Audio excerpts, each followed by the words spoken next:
Hi everyone, so I'm Sol Rogers, I'm the Managing Director of a company called REWIND, and we're a content production studio which does a lot and lots of virtual reality at the moment, but we also are moving far beyond it into HoloLens production, meta, and beyond into weird other things. And the term RR was, I was sitting at a table with one of the directors from Punch Drunk Theatre, and I was saying I work in VR, AR, MR, and he says, I work in RR. I was like, what's that? And he goes, real reality. And I'm like, oh, I see. So even they can get their own acronyms for the sort of stuff that they're up to. But the reality is that, sorry, bad puns already, is that we have too many acronyms. And we have too much terminology to try and define it, when really it is about content. But there are so many different platforms, so many different ways of curating it, so many ways of different delivering it, that we end up almost with a matrix in front of us to find our way and our route through. What I'm going to do today is talk a little bit about the stuff that we've done recently. And I'm going to pick on 3 types of content which I think are changing a little bit about how we can deliver and what we actually create. And then a little bit of future gazing into kind of wherever we may end up next. And I think it's basically going to be some sort of chip implanted in the back of our brain, because I think these sensors that we're trying to fool our eyes and our ears are a bit of a low latency, so we may as well get something a bit faster, but we'll get to that. I've done lots of things like this, so talking in front of people like you, I feel very honoured to be asked to go all over the planet. I was out at Paramount for the VR in the Lot, and Google put us up on the screen next to Lionsgate and Legendary and Paramount, which I thought was hilarious. I thanked them greatly afterwards. I was on the way in here and I found myself in the newspapers being called a VR master. My assistant has got me business cards with that on, which I refuse to give to anyone. And we do a lot with work with the BBC and trying to help them define where they're going with virtual reality and beyond. And we did a lot of stuff with BBC 3 documentaries and that sort of stuff. And this is BBC Hall, Tony Hall, BBC Director General, and a really scared R&D lady praying that he liked what he saw. And this was about a year and a half ago when we were showing some work we did with Bjork. It's a 6 or 7 minute piece, the Stonemilker 360 VR piece. And he watched the entire thing, even though his person was trying to drag him away. And it was the first time I realized that even within us, where most of us see good content is on the floor, surrounded by other people, that for the right content, the technology really does melt away and you end up in a different place, and which is why people are so excited about VR. I feel very honored to help out with Women in VR, and if you haven't joined, you really should. There's one at the back, talk to Sammy. And the nice thing about this new space is it's a real level playing field, and there are so many great content producers, people producing games and experiences, where actually the male dominance isn't quite there. It feels like it's beginning to gather pace again, but I'm hoping that it really changes things. And I was very honored to be asked to be part of BAFTA VR. So it's a new group. They have an executive and they have an associates, which is open to anyone if you want to join, where they're trying to define and work out whether virtual reality is a standalone medium. We have TV and film and games. Does it deserve its own space? There isn't an answer yet, but we're going to be publishing later this year, and if anyone wants to talk about what that is. So I work with these sorts of people, and I made a 60-second reel that I haven't showed to anyone, so I'm going to show you guys and see how it goes down. This is some stuff we've done over the last year.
It's all right for about a minute.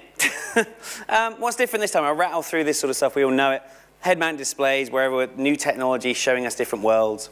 We had a bit of a go of it. We weren't very good. People tried to make their own ones. They were really terrible, especially if you have handmade sellotape versions. But what we really have with all this new technology is a holodeck. And some of it is a stepping into another world, completely replacing it. And the other way is the other way around, where we're putting holograms into our real world and we're blending realities together. I was beginning to try and pull a thread about talking about the idea of synthetic reality and organic reality to see if that is a bunch of terminology we can define against the two types of content that we're producing at the moment. And the idea that if you put a VR headset on a baby and it never knows what reality is its synthetic version as strong and as real as the one we have now? And I would wager it is. And I think there's going to be some really strangely interesting parents out there doing similar stuff. But I feel safe. We're in this room. I wanted to step into another world. And we have the tools now to do that. The interesting thing is now we have the door that opens of what is on the other side and why is there something on the other side. Sadly, we did this as well, so I apologize. There was a whole bunch of talk about the Apprentice VR episode ruining the virtual reality industry, and I got quite worried because we weren't allowed to tell anyone we did it. And so funny. We put this together, and everyone's like, "Oh wow, we're in the virtual boardroom," and then we put a virtual Lord Sugar, and they said, "Oh, it doesn't look like a hologram. Can you make it glitchy and messy?" Like in VR, we don't do that anymore. It's actually really good. We don't have to make it look bad.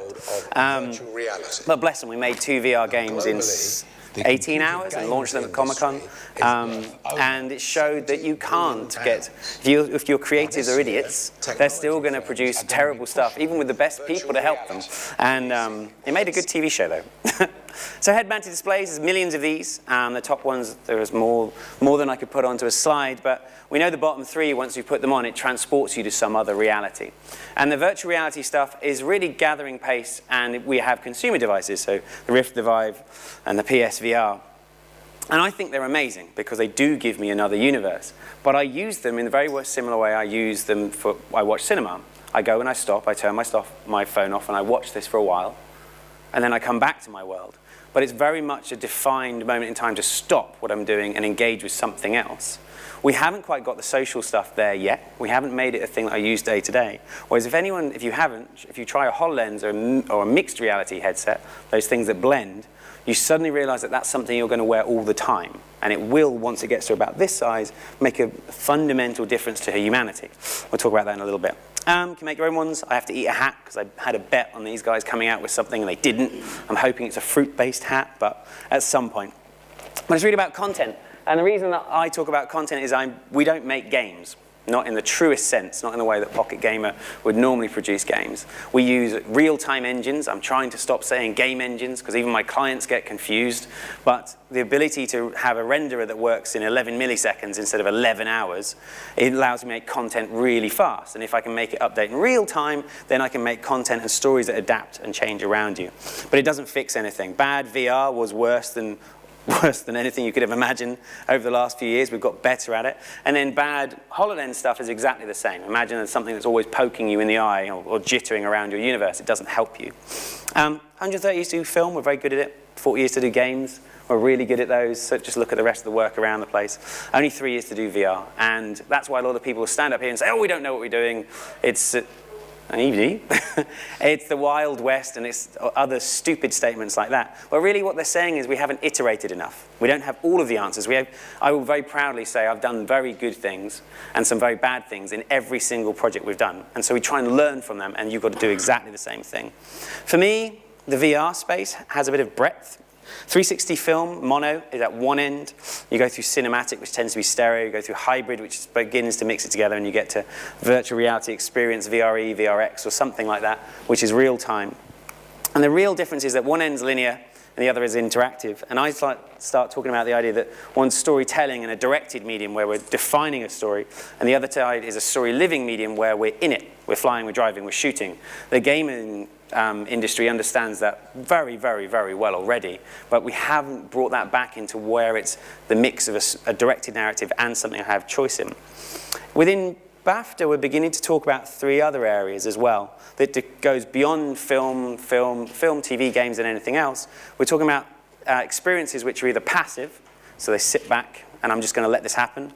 semi-active or semi-passive, depending on half full, half empty, and active. And that really defines actually a mood that I'm in. Sometimes I just want a Sunday afternoon and watch a Bond movie and don't care what's really happening because it's completely passive for the afternoon. And sometimes I want to pick up the PlayStation controller and be part of the narrative that I'm in. And it's the same in VR. 360 video can be completely passive, where it's really just here.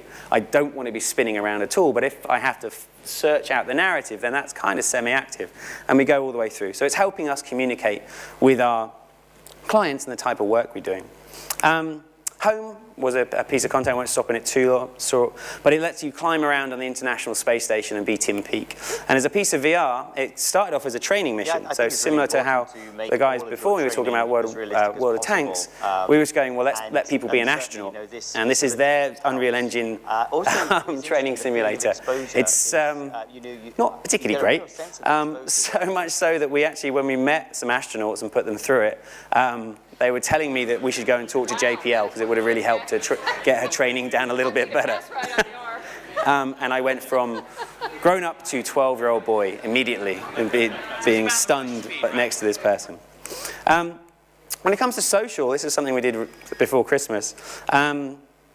We launched Jaguar's new electric car. Oh, go on, play that a little bit. We haven't got huge amounts of time. And so we put 66 people all in Vibes all at the same time, and 12 of them were in London, and 54 of them were in LA. And they had a social experience where they saw the entire auditorium together. Then they just had a local experience where it was just the table they were with. Right from the outset. I'll let it play. It's only 60 seconds. I'll let it play out. We've done things differently at every stage of the process. The end result is something really out of this world. The Jaguar I-Pace concept is a stablemate to the hugely successful F-Pace. It's a performance car, a family car, and an SUV all in one. And it's electric. This car is a natural evolution for Jaguar. It's bold, it's different, but it's still... So you get the idea. Inside, outside, around the car, but everyone got to sit in the vehicle, which no one gets to do. There's only one concept. And it was definitely a launch thing. So we had to build a system that allowed it to fit into the traditional ways of doing things. We had God knows how many PCs tucked away around the back. But the really clever thing was treating each of the people as an individual user and then changing how they sat. So as if we could pick you out of your seat and put you somewhere else. So at some points you were in an auditorium all together and you could wave and hear each other. Other times you were close, and other times it was just you and the vehicle at a time. And so this idea of a social launch, for some reason they got a bunch of celebrities. No idea what Vinnie Jones has anything to do with this stuff these days, but it was a lot of fun. Moving swiftly on. Project Falcon was a thing for making technology emotionally aware. So the Fove is the first eye-tracking headset out there. So it knows where you're looking. You can do some clever things like foveated rendering, which makes it faster. We can do proper depth of field.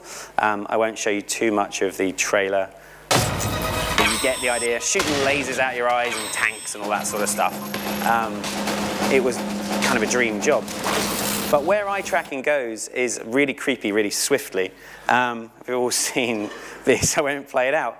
But imagine how much different some lessons would be if the characters were more emotionally aware to how you were sitting, how you were looking, where you were looking, why you were looking somewhere.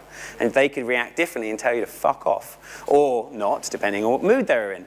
I think people are going to end up falling in love with their virtual avatars, and far more than I fell in love with my Tamagotchi. But the idea is there that if the character on the other side, even if it's a decision tree, is acting far more emotionally intelligent, we're going to get to a very interesting space fast. And I'm hoping that actually Summer Lessons, although it is, if you haven't tried it, it's a very strange thing, is actually taken to the next step of where we're beginning to get, semi-AI.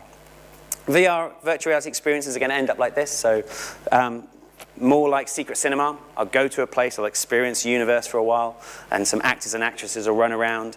But I'll be there with someone else. I'll be there sitting there with my father, wherever he is in the world, and we'll share that together. And that experience of what they're showing here, which was a bit strange one, of two people in VR going on a virtual tourism trip to London and then being there together, can be flipped around completely the other way with a mixed reality headset.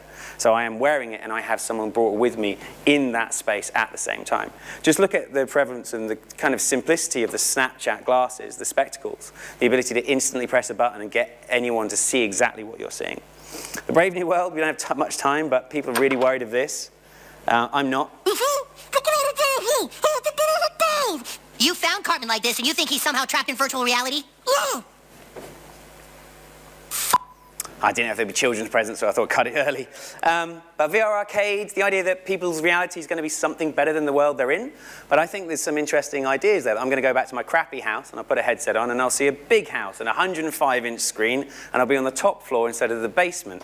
And if that reality is as good as the one I'm in, then that's reality. That is real reality. And I'm not going to use the term RR ever again, but the principle still stands. And I think there'll be times when I'll get onto a plane, there'll be first class. So economy, business first, and virtual first. And virtual first is a Gear VR, which shows me a beautiful plane. Or better, shows me the cameras mapped and makes the walls disappear. And it will be a choice to have it for $50 instead of $500. VR arcades where you run around, force feedback weapons where you get hit so bad that you actually get bruised, so it makes you actually scared of it. You know the difference between playing a console game and playing paintball? If you add a force feedback weapon that hurts you, you have the same adrenaline, scared feeling. But the mixed reality stuff. Meta's coming. It's an amazing device. And it's tethered, so it actually has a visual fidelity of where we want this stuff to be. Magic Leap. Do you believe in unicorns? Who knows? We'll let them go past. If you know any of their stuff recently. Although if you've seen Coldplay's music video, it's basically a Magic Leap advert. I just want to make all of the things in it. And then HoloLens, you can get your hand on it, you can use it on a plane. They don't like it. They're very confused why someone's wearing a weird device on a plane, but I tried it out. But all of the stuff that this advert does works, and I thought it was all made up. But the ability to add in holograms that have real presence in physical space. So I now remember, in my office, I left a unicorn under my desk, and my email's up here, and a Netflix window on that wall. But my memory is as if they were there, physically there. They're built in the same way as anything else. And that's where it gets really interesting. The little bit of future looking is that we need this, though. We need to take all the compute off the device that's in your pocket and put it in the cloud. We just need to get to a sub 20 millisecond round trip. Don't bring your own computers, I love this. Backpack computing, one from 1980s to now, is not far. But I don't want to lug around a whole PC on my back. I think that's absolutely ridiculous. I just want to stream it. I want a machine in the cloud which has a frickin' huge GPU and can give me the most beautiful graphics in the world. So that HoloLens device, which is working its ass off because it's a mobile computing device, can just have the hugest thing up there. We have compute about 4 milliseconds away, and then it has to render it, compute it, and send it back again. Once we have 5G, we're going to be very close to this sort of idea. We already have remote desktops. It's just whether we can get that round trip quick enough, which isn't too far away. The final thing for me is VR for good, and will be mixed reality for good at some point. We all know the content we produce can change people's worlds. It can fix people. It can help people walk again, which is insane. So we decided to make a thing called VRT, so VR together. It's very much how Oculus work, but for me, I can't take on a whole project myself. I can't take the burden of a whole charitable job, but if I partner with someone else in this room and someone else does the shoot and I put the post, we can make amazing things without needing to kind of wait and find commercially viable things. So if you're interested, join the group, and we're trying to make as many things as we can. The first thing for us is we're doing a lovely job with Great Ormond Street, and it breaks my heart every time I go there, but they're so amazing people. The final thing, I have to get it in because we're desperate. We're hiring one of everything. There is, and that's a whole nother talk, is that the industry, there is so much work out there for all of us, but there is just not enough talent out there for all of us. And trying to pick our way through to choose the right jobs at the moment is incredibly tricky. And trying to make sure that we all work together and share stuff. So if you're interested or know anyone that wants a job, we're hiring. Thank you very much for listening. I'll be around for the rest of the day.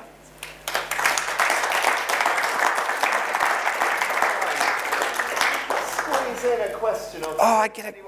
No, I'm totally up for that. I just saw people going like this, like, get off the stage. Any questions? Yeah? Have you done anything with haptics or feedback?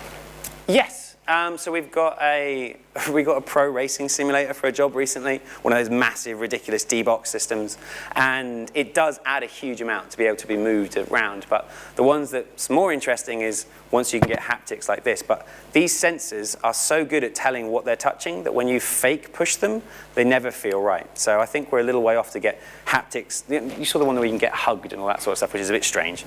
But the principle's there. I just think that if we, instead of stimulating it, the sensor on the end, if we just stimulate the electric pulse, we don't have to put it up here.